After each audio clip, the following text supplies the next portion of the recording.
Hello, welcome to Đồng Nai radio and television stations. Here comes the news.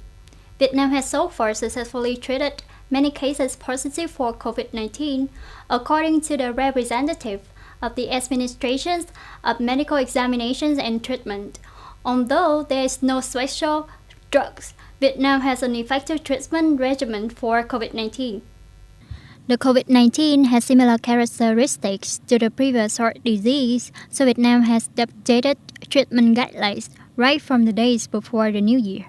Then, Vietnam continues trending in drastically implementing treatment guidelines for hospitals.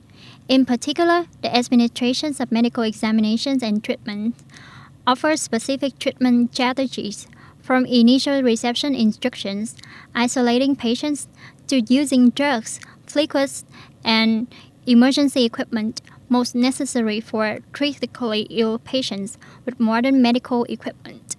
Up to now, Vietnam has not had any new cases positive for COVID-19. All 16 patients with COVID-19 have been stable, progressed well, none progressed severely, and none died.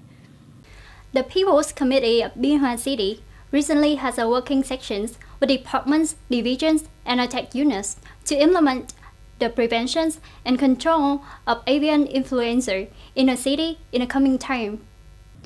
Until now, the whole city no longer licensed to operate poultry farms in residential areas.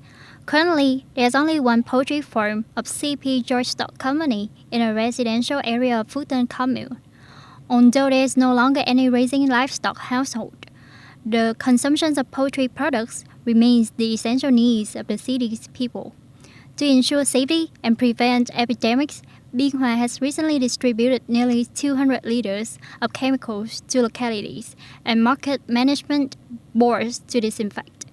In addition to cattle and poultry meat trading places under the control of veterinary officers in markets and cities, they have also inspected and reviewed spontaneous business locations in the area, reorganized the trading and delivery of live poultry with their veterinary quarantine. Moreover, the city has also promoted propaganda to raise people awareness in prevention of epidemics. Veterinary stations continue to build specific plans to disinfect the areas to protect people's health. The U.S. Secretary of State Mike Pompeo met King Salman and Crown Prince Mohammed bin Salman of Saudi Arabia on February the 20th to discuss the benefits of general security in the Gulf and the threats from Iran. Speaking with the press, Mr. Pompeo said that Saudi Arabia has the same strategic goals as the United States, being an important ally and partner. However, the U.S. wants to continue to clarify some issues related to human rights. Mr. Pompeo also visited an Air Force base located in the desert of Saudi Arabia, where several thousand American soldiers are stationed. The U.S. State Department announced that Pompeo's visit to the base highlighted the long-term security relationship between the U.S. and Saudi Arabia.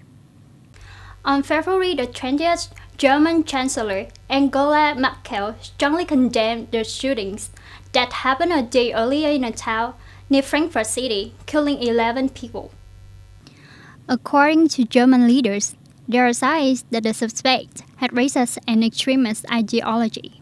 She also stressed the government would make every effort to clarify the context of the attack, as well as taking decisive action to combat racism.